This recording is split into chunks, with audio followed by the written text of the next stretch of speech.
दोस्तों, इन दिनों एक महाशक्ति के तौर पर ग्लोबल डिफेंस मार्केट में भारत के एक और बड़े कदम ने सबको हिलाकर रख दिया है। कुछ वक्त पहले जब मोदी ने अमेरिका से रिपर ड्रोन, सतह से हवा में मार करने वाली कम दूरी की मिसाइल, विदेशी fighter jets, anti tank missile और भारतीय तटरक्षक बल के लिए 14 हेलीकॉप्टरों की खरीद से कई विदेशी डील्स को ताबड़तोड़ रद्द किया, तब किसी ने सोचा नहीं था कि मोदी का इसके पीछे मकसद क्या है। वो सेना को मजबूत करने के बजाय आखिर इन डिफेंस डील पर ही क्यों ब्रेक लगा रहे हैं। तो दोस्तों, अब मोदी के उन फैसलों का रिजल्ट दुनिया के सामने आना शुरू हो गया है। वैसे ये अभी ट्रेलर ही है, पूरी पिक्चर तो चीन से लेकर अमेरिका और यूरोप को हिलाकर रख देने वाली है। क्योंकि दोस्तों, भारत में अब स्वदेशी का वो तूफान आ चुका है जो कभी चीन में देखने को मिला था।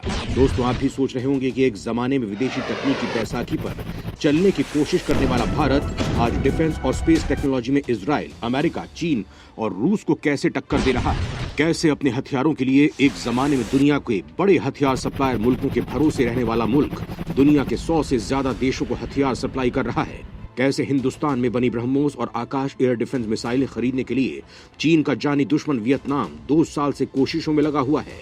वियतनाम ये दोनों मिसाइलें अपने देश की सुरक्षा के लिए तैनात कर देगा, तो इससे चीन का खौफ दक्षिण चीन सागर और उसके आसपास के इलाके में कम होगा। वहीं फिलीपींस को तो भारत ने हाल ही में ब्रह्मोस मिसाइलें बेच भी दी हैं और वो अब हेलीकॉप्टर्स की डील करने में लगा हुआ है। मलेशिया में भारत के तेजस ने रूस, चीन और साउथ कोरिया के फाइटर जेट्स को तगड़ी पटखनी देते हुए पहला मुकाम हासिल भी किया है और ये डील अब आखिरी चरण में है। दोस्तों, भारत की यही बदली तस्वीर उसके जानी दुश्मन यानी ड्रैगन की रात की नींद हराम कर रहा है। चीन ग्लोबल लेवल पर हिंदुस्तान की बढ़ती चमक से चौंधिया गया है। दोस्तों, इस वीडियो में मैं आपको इन्हीं सवालों के जवाब देने वाला हूं कि पहले ब्रह्मोस, फिर आकाश एयर डिफेंस, अब तेजस और स्वदेशी हेलीकॉप्टर की बिक्री की तैयारी ने भारत का कैसे भौकाल खड़ा कर दिया है। और अब दोस्तों, चीन को काउंटर करने के लिए मोदी ने वो कौन सा प्लान एक्टिवेट कर दिया है जो जिनपिंग की रातों की नींद उड़ा रहा है। दोस्तों, वीडियो को बिना स्किप किए पूरा जरूर देखिए ताकि आप जान सकें कि हिंदुस्तान की ऐसी धमक आखिर पहले क्यों नहीं बनी थी और अब ये काम कैसे हो रहा है। भारत को घेरने चला था ड्रैगन, अब मोदी ने चीन की मांद में मचा दिया तांडव। पहले जिनपिंग के सबसे बड़े दुश्मन के दरवाजे तक पहुंचाई ब्रह्मोस मिसाइल, अब हिंदुस्तान के खतरनाक हेलीकॉप्टर्स और बोट करेंगे चीन की नींद हराम। फिलीपींस और वियतनाम में मोदी की एक्वेटिक डिप्लोमेसी का भौकाल। दोस्तों, अब भारत बहुत तेजी से दुनिया की सबसे खूंखार missile, drone, fighter jet, fighter helicopter, air defence system और गोला बारूद बना रहा है, वो भी खुद की तकनीक के सहारे। और इसके बाद जो खेल शुरू हुआ है वो पूरी दुनिया को चौंकाने के लिए काफी है। क्योंकि दोस्तों, भारत अब खरीदार नहीं बल्कि दुनिया का तेजी से उभरता हुआ डीलर बन बैठा है। मोदी ने चीन की मांद के नजदीक पहले ब्रह्मोस और आकाश पहुंचाने का रास्ता क्लियर कर दिया है और अब चीन की छाती पर भारत के फाइटर हेलीकॉप्टर आग उगलने वाले हैं। तो वहीं चीन के दुश्मनों के दरवाजे भारत ने अपने लिए खोल दिए हैं, यानी भारत न केवल उसके दुश्मनों को अपने साथ मिला रहा है बल्कि उनके साथ डिफेंस डील भी कर रहा है जो भारत की डिफेंस इंडस्ट्री को नई उड़ान दे रहा है। दोस्तों, पीएम मोदी का मेक इन इंडिया प्लान चीन के लिए इतना बड़ा सिरदर्द बन जाएगा ये कभी किसी ने सोचा भी नहीं था। मोदी ने इसके जरिए चीन के गले में ऐसी घंटी बांधी है कि अब लद्दाख में भी उसका दम फूलने लगा है। उसे समझ में नहीं आ रहा है कि आखिर भारत के रचे इस चक्रव्यूह से वो बाहर कैसे निकले, क्योंकि एक तरफ तो भारत ने उसे घेरने के लिए पहले ही सीमा पर चाक चौबंद इंतजाम कर दिए हैं, दूसरी तरफ अब वो अपने हथियारों को चीन के पड़ोसी देशों के पास पहुंचाकर उसको खुलेआम चुनौती दे रहा है, यानी बड़ा धमाल होने वाला है। दोस्तों, इसके लिए मोदी ने क्या कुछ इंतजाम किया है वो मैं आपको बताने वाला हूँ, लेकिन उससे पहले आपको बता देता हूं कि अगर आपको भारत की सामरिक महाशक्ति बनने के साथ ही परमाणु महाशक्ति बनने की अंदरूनी बात जाननी है तो कोई बुक या फिर आर्टिकल खोलकर पढ़ने की जरूरत नहीं है।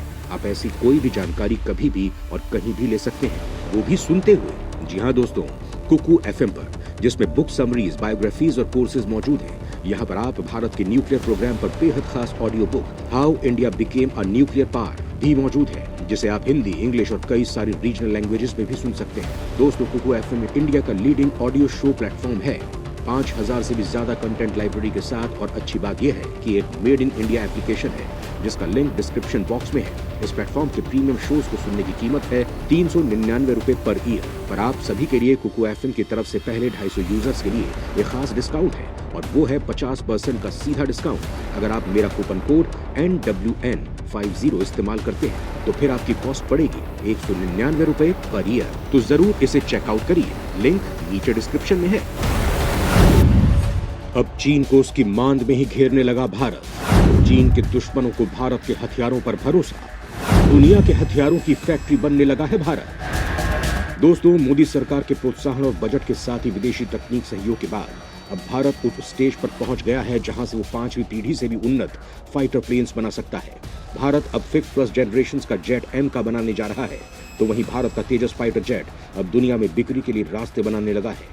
पहली डील मलेशिया के साथ होने वाली है, तो वहीं भारत ने ब्रह्मोस जैसी मिसाइल को बाहर बेचना शुरू कर दिया है। हाल ही में भारत ने फिलीपींस के साथ 2,811 करोड़ रुपए की डिफेंस डील की है। इसके तहत फिलीपींस को भारत में बनी ब्रह्मोस मिसाइलें दी जाएंगी। वैसे फिलीपींस जैसे 42 और देश भारत से ऐसे ही हथियार खरीद रहे हैं।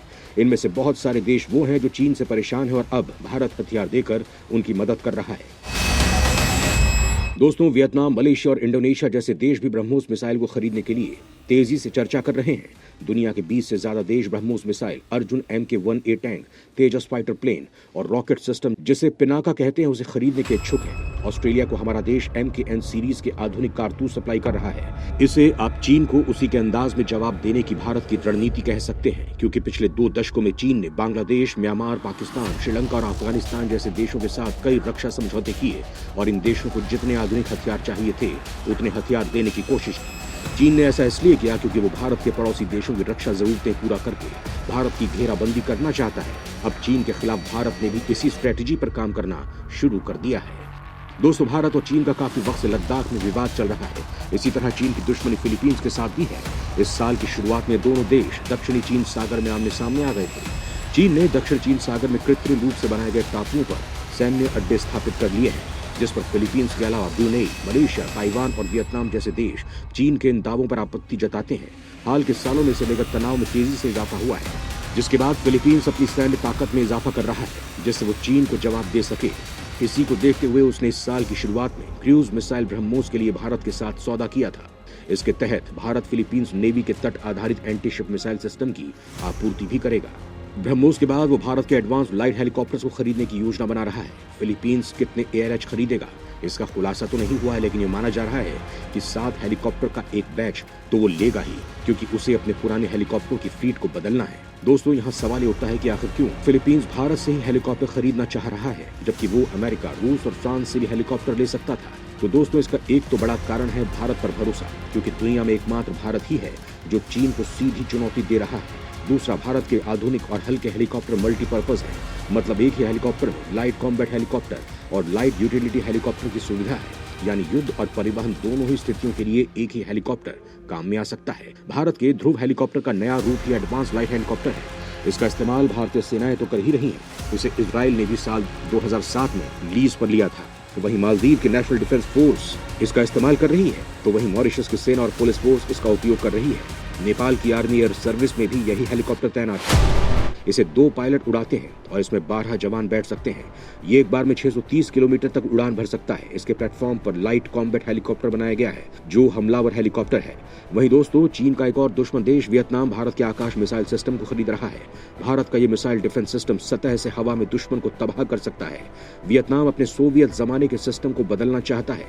दोस्तों, हाल ही में भारत ने वियतनाम के साथ $100 मिलियन यानी 750 करोड़ रुपए की डील भी की है, जिसमें वियतनाम को भारत में बनी 12 हाई स्पीड गार्ड बोट्स दी जाएंगी। यहाँ जो बात नोट करने की है वो ये कि वियतनाम भी एक ऐसा देश है जो दक्षिण चीन सागर में स्थित है, यानी संदेश साफ है। चीन अगर श्रीलंका और पाकिस्तान की मदद से हिंद महासागर में भारत पर दबाव डालेगा, तो भारत इन देशों की मदद से दक्षिण चीन सागर में चीन को चुनौती दे सकता है। इसके साथ ही भारत में बने स्वदेशी हल्के लड़ाकू विमान तेजस को दक्षिण एशियाई देश मलेशिया के फाइटर जेट प्रोग्राम के लिए चुना गया है। भारत और मलेशिया के बीच इस फाइटर जेट की डील को लेकर बातचीत चल रही है।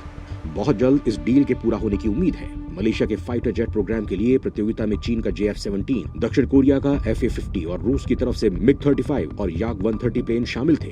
तेजस ने इन सबको पिछाड़कर अपनी पहली पोजीशन हासिल की है। इतना ही नहीं दोस्तों, अब हम अजरबैजान को हार्ड आर्मर प्लेट्स, जर्मनी को बम सप्रेशन ब्लैंकेट और युद्ध में इस्तेमाल होने वाले हेलमेट्स, इजराइल को मोर्टार शेल और दक्षिण अफ्रीका को खतरनाक डेटोनेटर्स बेच रहे हैं। इसके अलावा म्यांमार, श्रीलंका और मॉरिशस को भारत आधुनिक हथियार बेच रहा है। दोस्तों, अब धीरे धीरे भारत की वो छवि गुजरे जमाने की बात हो गई है, जब हिंदुस्तान अपनी डिफेंस जरूरतों के लिए अमेरिका, रूस और फ्रांस जैसे देशों पर निर्भर रहा करता था। भारत अब दुनिया के दूसरे देशों को हथियार सप्लाई करने लगा है और उसके पड़ोसी मुल्कों की नींद इसीलिए हराम हो चुकी है। भारत ने चीन को खासतौर पर उसी की भाषा में जवाब देना शुरू कर दिया है। मोदी के सत्ता में आने के बाद से यानी साल 2015-16 में भारत ने 2000 करोड़ रुपए के हथियार दूसरे देशों को बेचे थे, तो 2020-21 में यह आंकड़ा 2000 करोड़ रुपए से बढ़कर लगभग 6300 करोड़ रुपए पहुंच गया है। हाल ही में आई एक रिपोर्ट के मुताबिक इस क्षेत्र में भारत पिछले कुछ सालों में 228% बढ़ोतरी कर चुका है। यानी दोस्तों, भारत ने आजादी के बाद 68 साल में जितनी ग्रोथ हासिल नहीं की, मोदी सरकार ने इतनी ही ग्रोथ केवल 5 साल में हासिल कर ली। पूरी दुनिया में हथियारों का बाजार 531 बिलियन डॉलर यानी 40 लाख करोड़ रुपए का है। ये भारत के रक्षा बजट से 10 गुना ज्यादा है, कई देशों की कुल जीडीपी के बराबर है। सरकार ने अगले 5 सालों में करीब 35,000 करोड़ रुपए के रक्षा उत्पादों के निर्यात का भी टारगेट रखा है। यानी दोस्तों, भारत अब नए जमाने की अर्थ शक्ति के साथ ही साथ हथियारों के मामले में भी महाशक्ति बनता जा रहा है। वो दिन दूर नहीं जब भारत डिफेंस सेक्टर का गेम चेंजर बन चुका होगा। आपको हमारी टीम की रिसर्च कैसी लगी, आप हमें कमेंट करके जरूर बताएं। साथ ही दोस्तों, आप कुकू FM को डाउनलोड करना मत भूलिएगा, लिंक डिस्क्रिप्शन में है। और मेरा कूपन कोड NWN50 यूज करके 50% के सीधे डिस्काउंट का फायदा उठा लीजिए। धन्यवाद।